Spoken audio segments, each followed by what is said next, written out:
this, drop it into this. Back in the garage, we're trying to conquer some wiring and see if we can get this thing to turn on. Let's see where I'm at. All right, so here's where we're at. This is where I left it all last night. This is, ohmmeter, label maker. Trying to go through and tag everything so that I kind of know what I'm working on. It's a little bit of a mess. I do have a wiring diagram that I'm working from there. And I've got most of the stuff kind of rerun.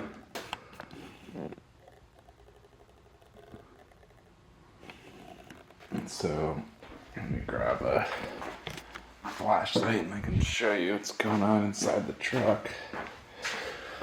So inside here, I've got the harness pulled up and the fuse box and everything installed over here. And then the harness runs up underneath here and across, and then it splits back out and goes out over here. So there's basically a right side and a left side of the harness. If you ever pull this out, when you go to lay it out, this side of the harness is going to be a lot longer because it actually runs up underneath and across and then turns, comes out through the firewall, and then continues out here all the way up until you get to your horn and your headlight. On the other side, this is where the harness kind of all comes together underneath the car. And so you've got a couple of wires that run, I don't really know what all those are, that run from here down, but I know there's 3 connectors right there that come together. And then behind there, up underneath here, there's your round dial connector, and then there's a couple other little connectors, and then we have our fuse panel over here. And so that's where some extra stuff's hooked up. Unfortunately for me, on mine, I tend to have a couple of these that are just not used. I really would love to know what they're for, so I need to figure that out. I also have some extra wires hanging over there that I believe just go into the glove box, but I'm not sure. So lots of diagnosing and figuring out to do. I did identify this. Nope, did not identify that one yet. I believe this is your yellow and green. This will run to a thermostat. Now in my truck I have 2 thermostats, really only because I'm trying to just, I need ways to close off some of these holes. So I just had another thermostat, figured I would use that. Your yellow with black is the oil pressure. That goes to the oil pressure sending unit, which I don't have installed yet. I need to actually figure out where it goes on the bottom there on this 2F.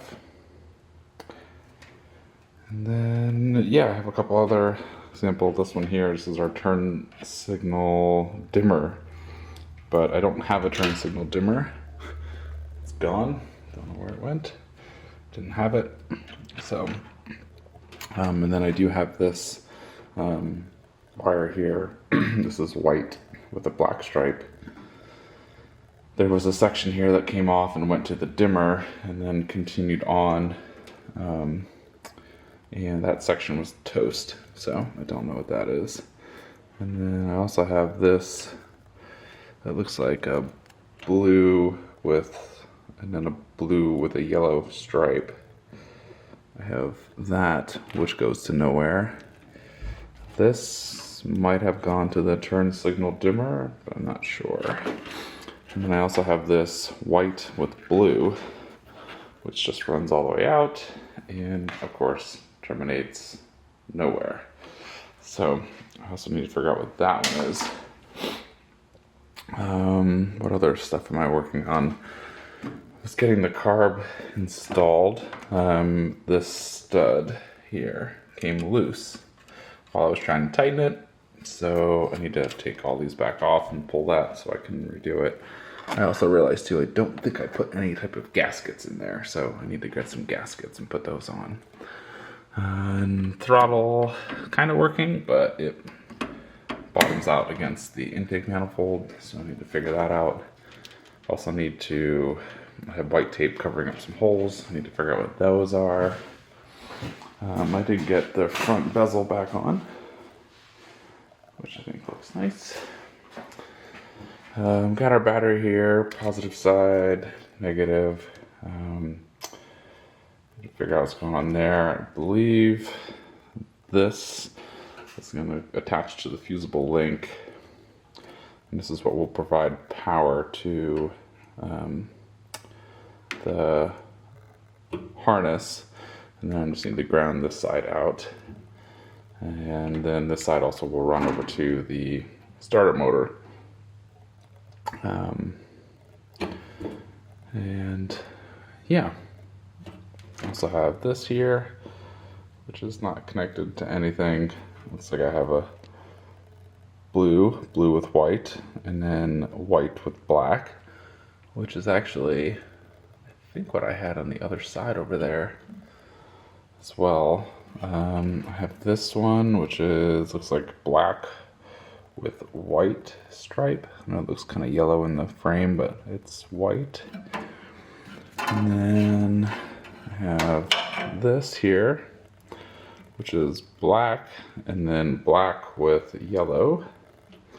That terminates here. Don't know what that goes to. And then I have this, which is red and black, and another black which is attached to here. So these two here, I don't know what any of those are. Yeah, I've got this part hooked up down here. This, I'm not sure what that runs to. And this came off of this black wire here. And terminates nowhere. So I have no idea what that is. And then, yeah, this black with a yellow stripe again, which might be related to these over here. We can test that out with the ohm meter and see.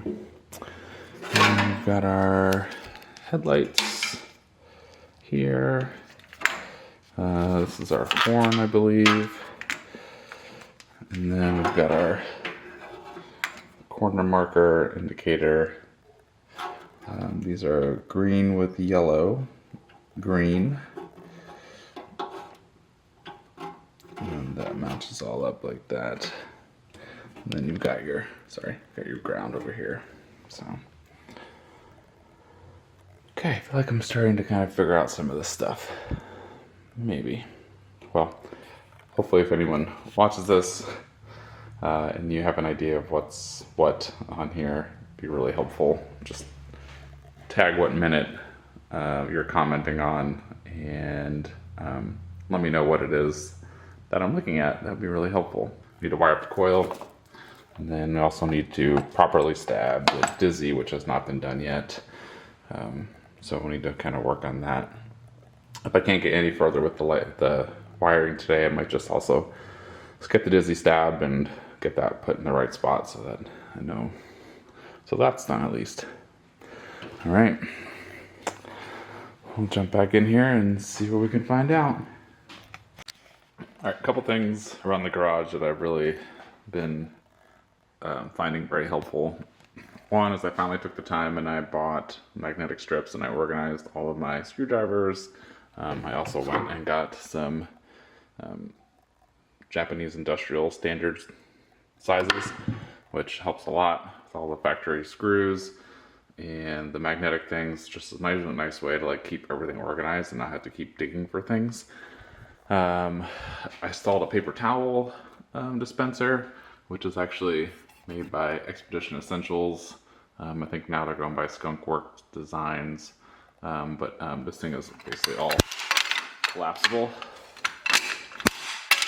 Just collapses totally flat. And it's also magnetic. So it just has magnets in the back. So you just stick it right up. And yeah, you can load your paper towels so you can take it with you. You can also move it around the shop if you want to. So if you want to, you can go over here and stick it on the truck. The other thing too is a phone holder. I'm just using the Peak Design phone mount setup. I do work for Peak, so that's why I use this. I also really like it. But I just have the 1-inch ball adapter on here and then a RAM mount with a magnet as well. And I can just pop my phone up there and I always have it, kind of know where it is. And then if I need to, I can also move it. So if I take off all of these here, I can actually just pull this off, which is, yeah, and it's just a magnetic base. So if I want to take it with me, let's say I'm doing something in here, I can actually just pop this in here and adjust my phone so that it sits right here. So this way, if I'm working on something, like when I do my Dizzy install, I'll probably have a YouTube video up and I'll be watching it and also working on this at the same time. So that's also been really helpful to stay organized.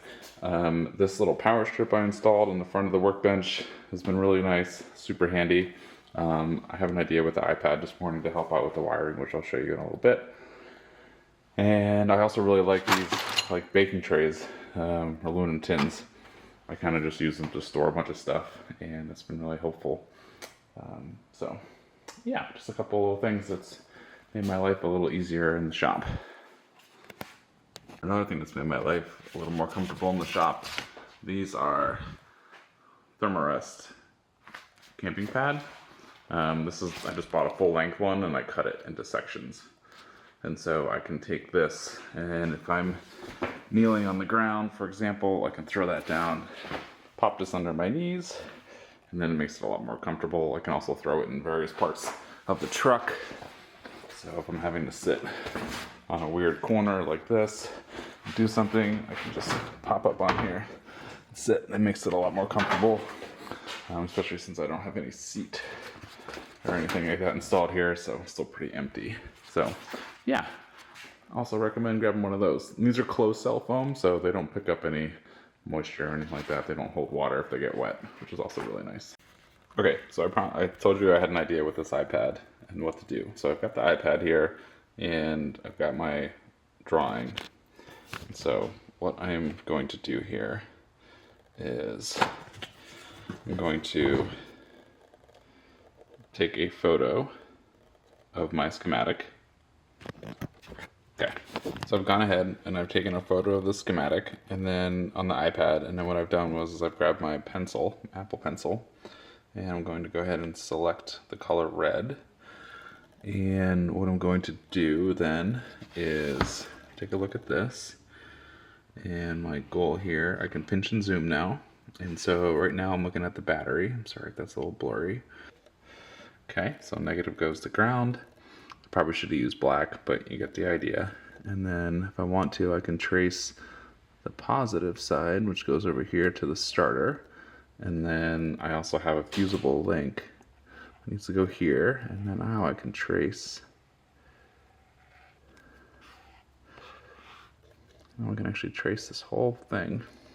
And so now I can actually see from the battery, this runs all the way up and around, down, back over to the back of the ammeter.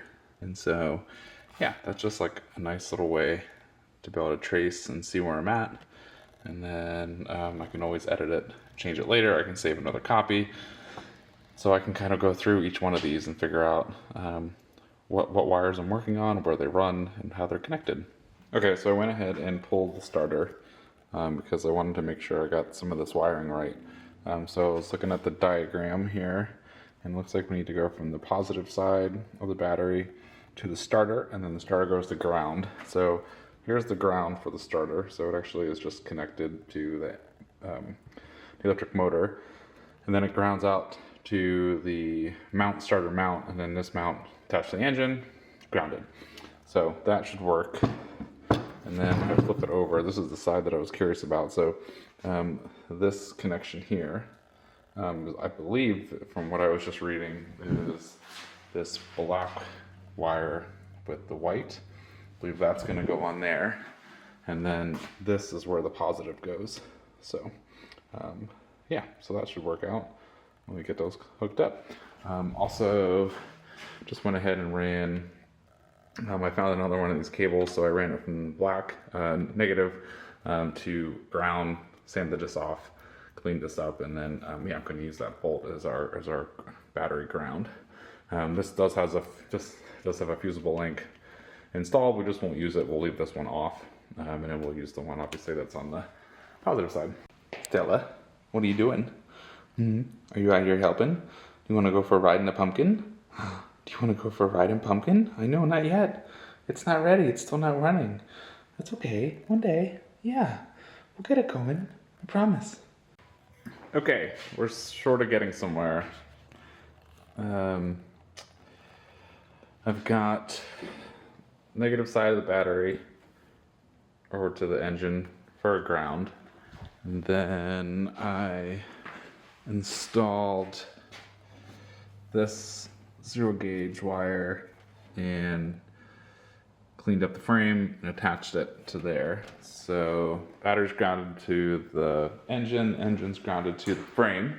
That should work, I think. I don't know. I've got this positive side over to the starter. And then I've got my little black with yellow stripe that will go to the starter as well.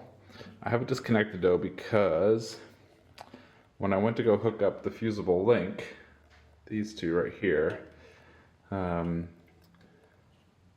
to this built-in kind of fusible link, I'm not sure if that's ideal or not, but another topic. When I went to go touch these two, they immediately sparked, and that didn't seem correct. So to troubleshoot it, what I did is I opened up the dash, because that wire there runs over to the amp meter, which is over here. So I disconnected the white wire. There's white and then there's a white with blue.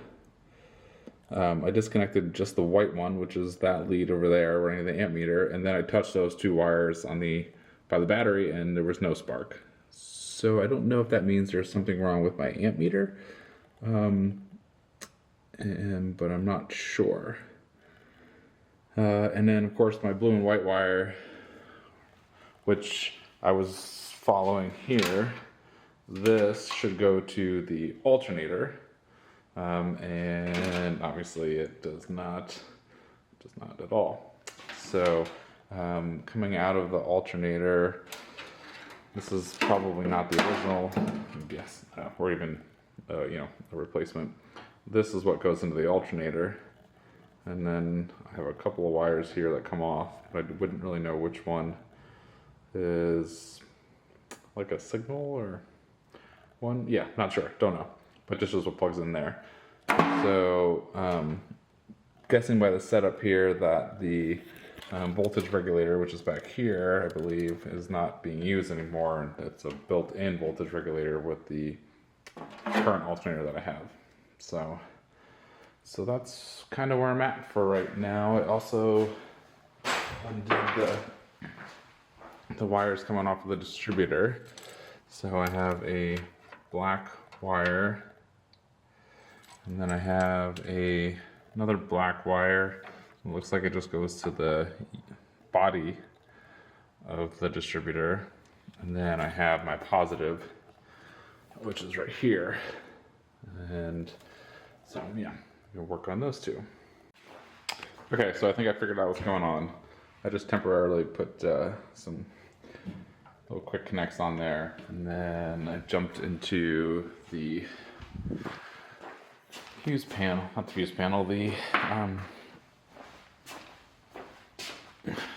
this thing, the freaking dash, the ammeter, and I disconnected both wires from the amp meter, and then I touched them together, and they were totally fine. No sparks, nothing. Everything was totally normal. So I believe I've isolated the issue, which is the ammeter, or ammeter. Not sure which one it is. It reads current flow, not draw. So I think that's an amp meter. Anyway, yeah, so something wrong with the amp meter, or ammeter, whatever. Yeah, so I'm just going to wire these two together and remove the meter from the circuit, and continue on. All right, so here is where I left off yesterday before going out for a little night mountain bike ride. It cranks, which is good, but I don't think I'm getting spark. I know that because I pulled this plug and had I've turned it over and I didn't see no hot stuff. So I was reviewing the wire options that I have here, and this is probably where I could use some guidance if folks are watching and want to chime in. So we got the coil here. This green wire is actually coming off of the negative on the coil, and then I just needed something to extend it for now, so I just had some green wire. All this wiring is temporary until we figure out that it works. And then I have the positive wire here, which is coming off of the coil. Positive, so red to the positive side of the coil.